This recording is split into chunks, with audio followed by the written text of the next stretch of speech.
Ketika Bani Israel melihat ujung baju Yesaya itu, maka mereka mengambil gergaji dan membelah pohon itu. Dan terbelahlah Yesaya bersama pohon tersebut. Inna lillahi wa inna ilaihi roji'un.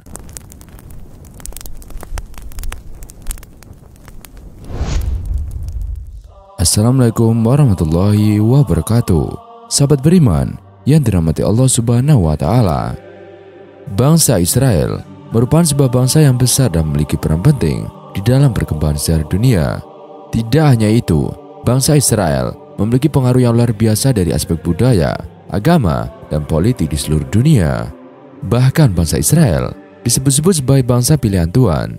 Dan anggapan ini tentu saja membuat masyarakat bertanya-tanya tentang apa yang membuat bangsa Israel menjadi bangsa pilihan. Kehadiran bangsa Israel dalam perkembangan sejarah dunia juga menimbulkan pertanyaan tentang asal-usul mereka. Dan pada video kali ini akan digali jejak sejarah bangsa Israel, mulai dari akar-akar kuno mereka di tanah Kanaan hingga peristiwa modern yang membawa mereka ke negara Israel yang ada saat ini.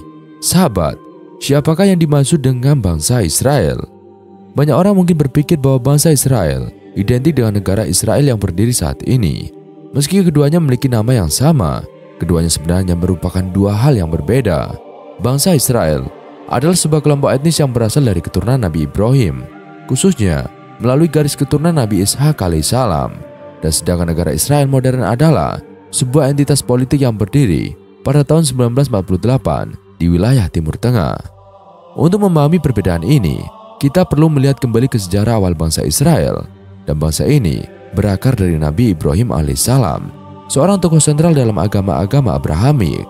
Nabi Ibrahim memiliki dua istri, yaitu Sarah dan Siti Hajar atau Hagar dalam bahasa Ibrani. Dan kedua istrinya ini, Nabi Ibrahim memiliki dua anak laki-laki yang masing-masing menjadi leluhur dua bangsa besar. Anak yang pertama yaitu Ismail alaihissalam, lahir dari Siti Hajar dan menjadi leluhur bangsa Arab. Sedangkan anak kedua, Ishak alaihissalam, lahir dari Sarah dan menjadi leluhur bangsa Israel. Keturunan Ishak memainkan peran penting dalam sejarah Israel. Ishak menikah dengan Ribka dan memiliki dua anak laki-laki, Yakub dan Esau. Namun, hanya Yakub yang dipilih Tuhan untuk melanjutkan garis keturunan bangsa Israel. Dan dari keturunannya inilah terbentuk 12 suku Israel yang menjadi cikal bakal bangsa Israel. Yakub memiliki 12 anak laki-laki yang masing-masing menjadi leluhur dari 12 suku Israel. 12 suku ini kemudian berkembang menjadi bangsa yang dikenal sebagai bangsa Israel. Mereka melalui berbagai fase sejarah, termasuk perbudakan di Mesir, pengembaraan di padang gurun, hingga akhirnya memasuki tanah yang dijanjikan, yaitu tanah Kanaan. Jadi, ketika kita berbicara tentang bangsa Israel, kita merujuk pada sebuah kelompok etnis yang memiliki sejarah panjang yang bermula dari Nabi Ibrahim, melalui Nabi Ishak dan Nabi Yakub. Sedangkan negara Israel modern adalah sebuah negara yang dibentuk di abad ke-20 dengan latar belakang sejarah, politik, dan sosial yang sangat kompleks. Memahami perbedaan ini penting untuk menghargai warisan sejarah dan juga budaya yang dibawa oleh masing-masing entitas. Setelah dewasa, Nabi Ishak kemudian menikahi seorang wanita bernama Ribka, dan setelah puluhan tahun pernikahan yang tanpa keturunan, Allah mengabulkan doanya dan memberikan mereka anak kembar, yakni Esau dan Yakub. Yakub, atau yang juga dikenal dengan nama Israel, adalah salah satu anak Nabi Ishak alaihissalam yang paling soleh, dan dia meneruskan ayahnya menjadi seorang nabi yang dihormati. Nabi Yakub disebut juga Israel dengan alasan yang berkaitan dengan peristiwa tertentu dalam hidupnya. Menurut kitab suci dan tradisi agama Yahudi, alasan utama Nabi Yakub diberi julukan Israel adalah karena suatu peristiwa yang terjadi selagi ia masih muda, yaitu kejadian ketika ia sering melakukan perjalanan di malam hari. Ketika Nabi Yakub masih muda, ia melakukan sebuah perjalanan yang luar biasa di malam hari. Perjalanan malam ini bukanlah perjalanan biasa, melainkan sebuah peristiwa yang sangat penting dalam hidupnya dan dianggap sebagai momen spiritual yang juga mendalam. Dalam perjalanan tersebut, Yakub mengalami sebuah pengalaman yang akan mengubah jalan hidupnya selamanya. Menurut kitab suci, Yakub bermimpi melihat sebuah tangga yang mencapai langit dengan para malaikat Allah naik dan turun di atasnya. Pada puncak tangga tersebut, Tuhan berdiri dan berfirman kepada Yakub, memberikan janji-janji besar mengenai keturunannya dan tanah yang akan menjadi milik mereka. Pengalaman ini memberikan Yakub kekuatan dan keyakinan yang mendalam akan peran dan takdirnya sebagai penerus janji-janji Allah kepada kakeknya Ibrahim. Namun, momen yang paling signifikan terjadi ketika Yakub bergula dengan seorang malaikat atau makhluk ilahi sepanjang malam. Peristiwa ini seringkali ditafsirkan sebagai simbol dari perjuangan batin Yakub dalam mencari makna dan arah hidupnya. Dalam bahasa Ibrani, kata Yisrael memiliki arti yang mendalam, yakni yang berjalan dengan Allah atau yang berjuang dengan Allah. Pemberian nama Israel kepada Yakub bukan sekedar berubah nama, melainkan penanda pengalaman spiritual dan konfrontasi yang ia alami selama perjalanan malam tersebut. Pengalaman ini mengukuhkan Yakub sebagai tokoh yang memiliki hubungan yang sangat dekat dengan Tuhan, seseorang yang tidak hanya menerima wahyu ilahi, tetapi juga berani bergulat dengan tantangan-tantangan rohani. Nama Israel menjadi simbol dari hubungan dinamis dan kompleks antara manusia dengan Tuhan, sebuah tema yang terus dihayati oleh keturunannya. Nabi Yakub, yang kemudian dikenal sebagai Israel, memiliki 12 anak laki-laki, dan anak inilah yang menjadi leluhur dari 12 suku Israel. Setiap suku mewarisi tanah dan peran khusus dalam kehidupan religius dan juga sosial bangsa Israel. Dari suku-suku inilah bangsa yang besar dan kuat berkembang dengan warisan spiritual dan juga kultural yang kaya. Keturunan Yakub melalui 12 anaknya membentuk inti dari apa yang dikenal sebagai bangsa Israel.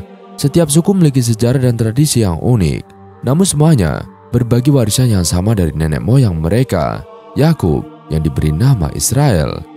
Dari serangkaian penjelasan tersebut, kita dapat memahami bahwa bangsa Israel merujuk pada keturunan langsung dari Nabi Yakub alaihissalam. Mereka adalah pewaris janji-janji Allah kepada Yakub dan penerus dari tradisi spiritual yang dimulai sejak masa Ibrahim.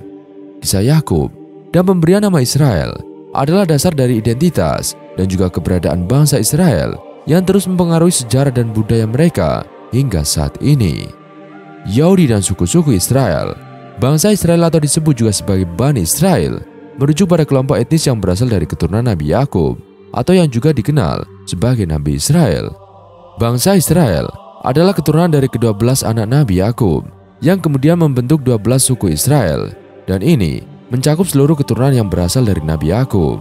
Lalu, siapa yang dimaksud dengan Yahudi?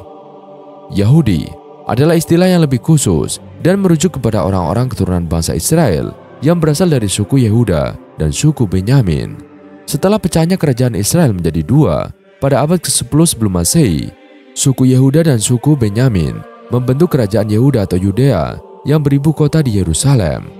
Seiring waktu, istilah Yahudi menjadi identifikasi khusus untuk keturunan dari kerajaan Yehuda, dan sebagian besar orang Israel modern mengidentifikasi diri mereka sebagai Yahudi. Seperti yang dijelaskan sebelumnya, bahwa bangsa Israel adalah keturunan dari ke-12 anak Nabi Yakub yang kemudian membentuk 12 suku Israel, dan ke-12 suku Israel tersebut antara lain sebagai berikut. Ruben adalah anak sulung Nabi Yakub alaihissalam dan Lea. Suku Ruben adalah salah satu dari 12 suku Israel. Mereka mendapatkan wilayah di bagian timur Sungai Yordan saat bermukim di tanah Kanaan. Simeon adalah anak kedua Nabi Yakub alaihissalam dan Lea. Suku Simeon mendapatkan wilayah yang tersebar di dalam wilayah suku-suku lain, terutama di wilayah suku Yehuda. Suku Lewi adalah suku imam yang tidak diberikan bagian tanah warisan, tetapi mereka bertanggung jawab atas pekerjaan keagamaan dalam masyarakat Israel, termasuk pelayanan di bait suci. Suku Yehuda adalah suku yang memiliki wilayah yang luas dan penting. Mereka mendapatkan wilayah di bagian selatan tanah Kanaan dan memiliki peran sentral dalam sejarah Israel, terutama sebagai leluhur dari raja-raja Israel, termasuk Raja Daud dan Raja Salomo. Suku Isakhar mendapatkan wilayah di sebelah barat Sungai Yordan, dekat dengan suku Zebulon. Mereka dikenal sebagai orang-orang yang mengerti zaman karena kebijaksanaan mereka dalam menafsirkan tanda-tanda waktu. Suku Zebulon mendapatkan wilayah di pesisir laut dan merupakan suku yang berfokus pada perdagangan dan juga perikanan. Dan suku Dan mendapatkan wilayah di barat laut tanah Kanaan, tetapi kemudian mereka mengalami imigrasi ke selatan. Suku Gad mendapatkan wilayah di timur Sungai Yordan dan dikenal sebagai suku yang ahli dalam pertempuran. Suku Aser mendapatkan wilayah yang kaya akan hasil pertanian dan juga buah-buahan di sebelah utara tanah Kanaan. Suku Naftali mendapatkan wilayah yang berada di sebelah utara dan timur Danau Galilea yang memberikan akses strategis ke wilayah tersebut. Yusuf, suku Yusuf, dibagi menjadi dua suku, Manase dan Efraim. Yusuf mendapatkan berkat ganda dari Nabi Yakub alaihissalam, sehingga keturunannya memiliki dua wilayah di tanah Kanaan. Suku Manase mendapatkan wilayah di sebelah timur Sungai Yordan, sedangkan suku Efraim mendapatkan wilayah di sebelah barat Sungai Yordan. Benyamin, suku Benyamin, adalah anak bungsu Nabi Yakub dan Rahel. Mereka mendapatkan wilayah yang berdekatan dengan Yerusalem dan memiliki peran penting dalam sejarah Israel.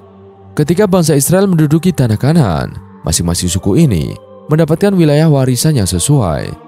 Mereka hidup di dalam konfederasi suku-suku dan memiliki pemimpin-pemimpin suku mereka sendiri. Kepindahan Bani Israel dari tanah Kanaan ke Mesir.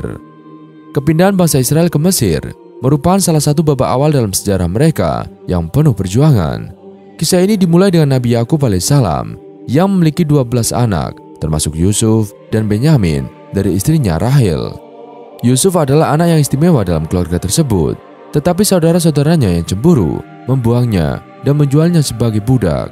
Yusuf akhirnya ditemukan oleh para pedagang dan dibawa ke Mesir.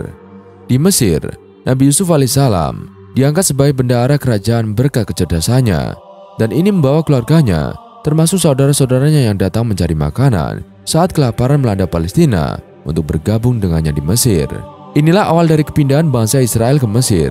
Keluarga Nabi Yakub yang berpindah ke Mesir disebut Bani Israel, yang artinya keturunan Israel. Mereka dihormati dan hidup sejahtera di Mesir, dan seiring berjalannya waktu, mereka menjadi penduduk tetap di sana. Perpindahan ini membentuk dasar sejarah bangsa Israel di Mesir yang akan berlanjut hingga eksodus mereka dari Mesir di bawah pimpinan Nabi Musa. Selama di Mesir, mereka mempertahankan identitas mereka sebagai keturunan Nabi Yakub alaihissalam. Kisah Nabi Yusuf alaihissalam dan kepindahan keluarga Nabi Yakub ke Mesir adalah titik awal yang penting dalam sejarah bangsa Israel yang akan membentuk bagian integral dari perkembangan agama, budaya, dan identitas mereka. Sejarah bangsa Israel merebut Baitul Maqdis melibatkan banyak peristiwa penting dan penuh tantangan. Peristiwa ini berkaitan dengan perjalanan mereka menuju tanah yang dijanjikan, Palestina, yang termasuk dalam wilayah yang dikenal dengan Baitul Maqdis. Awalnya Nabi Musa alaihissalam, Nabi Harun, dan Bani Israel sedang dalam perjalanan mereka menuju Palestina, melewati gurun pasir yang sangat luas. Mereka melihat pintu gerbang Palestina, tetapi mereka juga sadar bahwa wilayah tersebut dikuasai oleh 4 suku yang kuat, yaitu Kananiun, Amaria, Yubasia, dan Finikia. Mereka semua memiliki pemimpin yang kejam dan pasukan yang kuat, sehingga Bani Israel pun merasa takut. Nabi Musa memberikan perintah kepada Nabi Harun dan Bani Israel untuk bersiap-siap perang melawan suku-suku tersebut dan merebut Baitul Maqdis. Namun, Bani Israel lebih suka menunggu hingga suku-suku tersebut keluar dari Baitul Maqdis sebelum mereka memasuki wilayah tersebut. Mereka khawatir dengan kekuatan musuh. Nabi Musa dan Nabi Harun alaihissalam berusaha menyemangati Bani Israel untuk tetap berperang. Karena ini adalah perintah Allah, mereka berbicara tentang janji-janji Allah dan bahwa Allah akan membantu mereka jika mereka tetap taat. Namun, Bani Israel seringkali tidak taat kepada perintah Allah. Kemudian Nabi Musa alaihissalam memohon kepada Allah agar mengirimkan kabut yang sangat tebal yang menyelimuti seluruh daerah di sekitar Baitul Maqdis. Kabut ini membuat mereka kesulitan untuk bergerak dan mereka merasa tersesat karena pandangan mereka terhalang. Akibatnya, Bani Israel meminta Nabi Musa alaihissalam untuk memisahkan mereka dari orang-orang fasik di antara mereka. Allah memenuhi permintaan mereka dan mengirimkan kabut tebal. Meskipun demikian, Nabi Musa alaihissalam dan Nabi Harun alaihissalam tetap memutuskan untuk pergi menuju Baitul Maqdis, tetapi mereka wafat sebelum mereka sampai ke gerbang Baitul Maqdis. Nabi Harun wafat terlebih dahulu, diikuti oleh Nabi Musa alaihissalam. Allah kemudian menggantikan keduanya dengan Nabi Yosya, yang kemudian memimpin Bani Israel dalam merebut Baitul Maqdis. Ini adalah awal dari perjalanan mereka untuk merebut kembali tanah yang dijanjikan dan menjadi sebagian dari sejarah besar mereka sebagai bangsa Israel. Peristiwa ini menunjukkan keteguhan dan keyakinan mereka dalam mengikuti perintah Allah dan janjinya untuk mendapatkan tanah yang dijanjikan.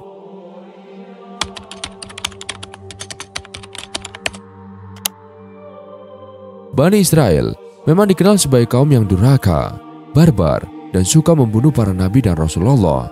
Dulu Bani Israel diurus atau dipimpin oleh banyak nabi. Setiap kali seorang nabi wafat, maka digantikan oleh nabi setelahnya. Hadis riwayat Al-Bukhari dan Muslim dari Abu Hurairah. Al-Quran memang tidak menyebutkan secara eksplisit jumlah nabi dan rasul yang dibunuh oleh kaum Yahudi Bani Israel. Namun para ulama dan ahli sejarah menyebutkan ada sebanyak 70 nabi yang telah dibunuh dan disiksa oleh kaum Bani Israel. Ada 5 nabi yang masyhur dikisahkan dalam berbagai kitab dan literatur. Kelimanya adalah Nabi Yesaya atau Isaya, Yahya alaihissalam, Nabi Zakaria alaihissalam, Nabi Uria atau Uria, dan penyiksaan terhadap Nabi Jeremia atau Yeremia. Juga percobaan pembunuhan Nabi Isa alaihissalam yang kemudian diselamatkan oleh Allah Subhanahu wa Ta'ala. Ibnul Qayyim dalam kitab yang berjudul Hidayah Al-Hayara menyebutkan bahwa kaum Bani Israel sepeninggal Nabi Musa alaihissalam, mereka adalah pembunuh para nabi, dan berikut ulasannya. 1. Nabi Yesaya atau Isaiah alaihissalam.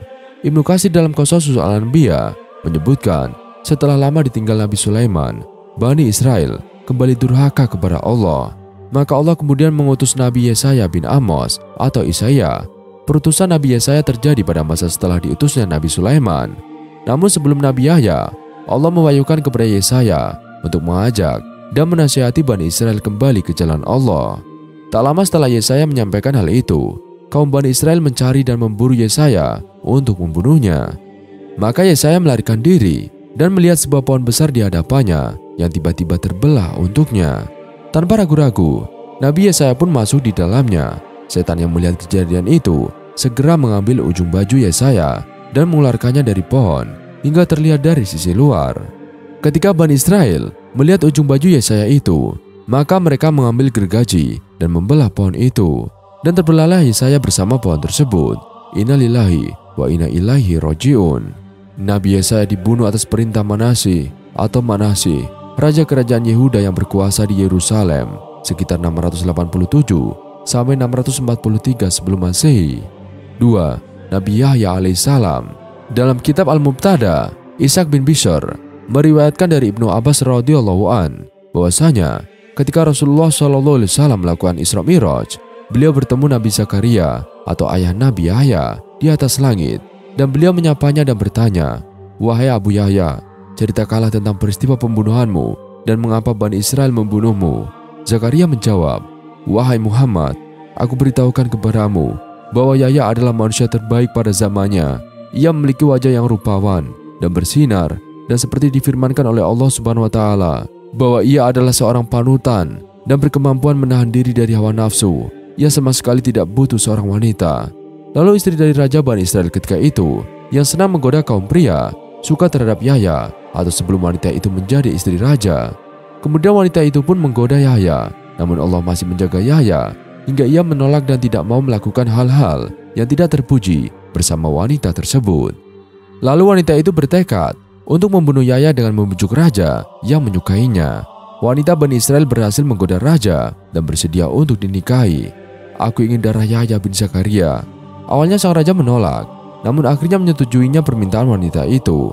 "Baiklah kalau begitu, darahnya akan aku berikan kepadamu." Kemudian raja itu mengutus para pasukannya untuk mencari Yahya dan membunuhnya.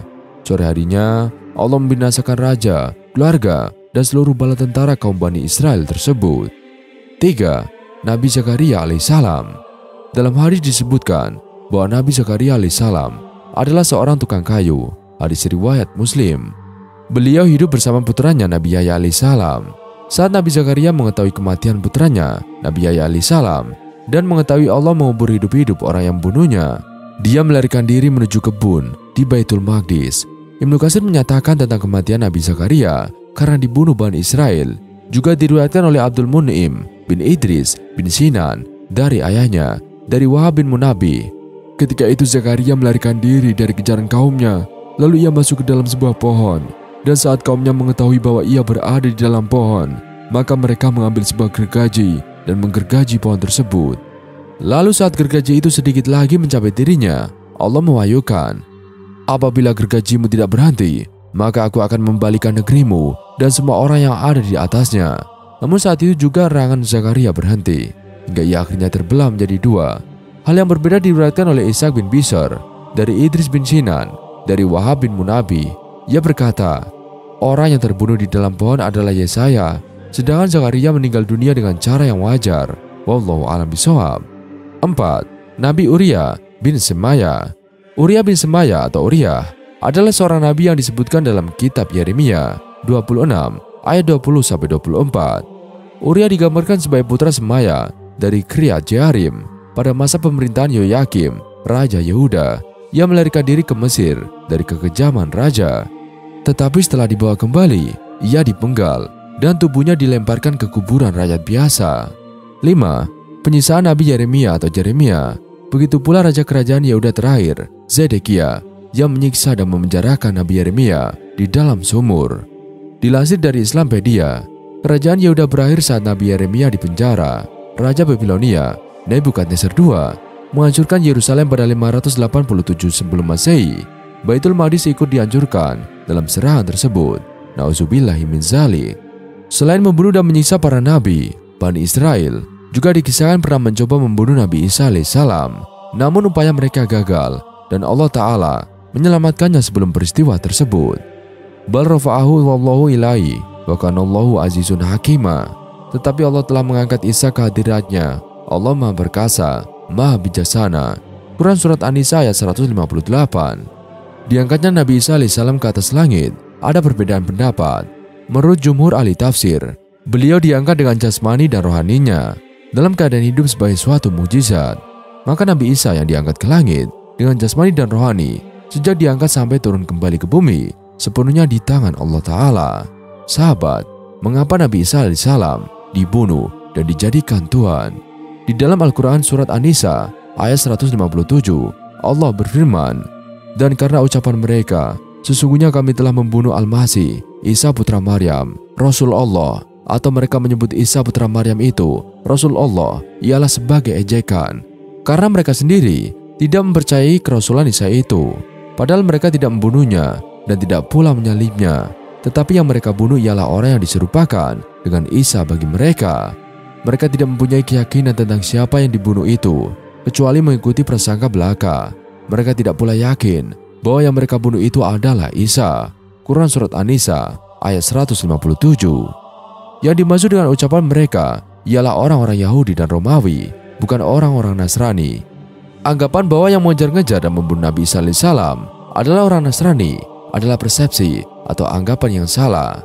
Selanjutnya ayat yang tadi menjelaskan bahwa Nabi Isa alaihissalam tidak meninggal karena dibunuh, tetapi yang dibunuh oleh tentara Romawi itu adalah orang lain yang diserupakan oleh Allah Subhanahu wa Ta'ala sebagai Isa alaihissalam. Orang itu namanya Yahuza al-Askarayuti yang disangka oleh yang membunuh sebagai Isa alaihissalam. Begitulah keterangan yang terdapat dalam kitab-kitab tafsir, juga dalam kitab-kitab Injil, antara lain dalam kitab Injil Barnabas. Bahkan dalam ayat 158 Quran Surat An-Nisa, Allah Ta'ala berfirman, tetapi Allah telah mengangkat Isa alaihissalam kepadanya. Quran Surat An-Nisa ayat 157. Hanya mengenai perkataan mengangkat Isa oleh Allah sendiri, ada dua penafsiran di kalangan para ahli tafsir, ahli hadis, dan para fuqaha. Dengan memperhatikan sejumlah hadis-hadis Nabi Muhammad SAW, serta dipertautkan pula kepada firman Allah dalam surat Ali Imran ayat 55 yang berbunyi, sesungguhnya Allah yang mewafatkan dan mengangkat engkau kepadaku. Quran Surat Ali Imran ayat 55. Masalah ini tidak kami uraikan lebih jauh karena tidak ada korelasi dan substansinya dengan pertanyaan. Barangkali yang perlu kami tambahkan uraian tentang anggapan kaum Nasrani bahwa Nabi Isa alaihissalam mati dibunuh atau disalib atas kemauan Nabi Isa sendiri untuk menebus dosa Nabi Adam dan anak cucu keturunannya yang dianggap sebagai dosa warisan. Faham ini pun sebenarnya sangat keliru, sebab Nabi Adam alaihissalam telah minta ampun kepada Allah dan Allah telah mengampuninya seperti tersebut dalam surat Al-Baqarah ayat 27. Kemudian Adam menerima beberapa kalimat dari tuannya, maka Allah menerima taubatnya. Sesungguhnya Allah Maha Penerima taubat lagi Maha Penyayang. Quran Surat Al-Baqarah ayat 37. Al-Quran juga mengajarkan bahwa dosa seseorang tidak ditanggung oleh orang lain.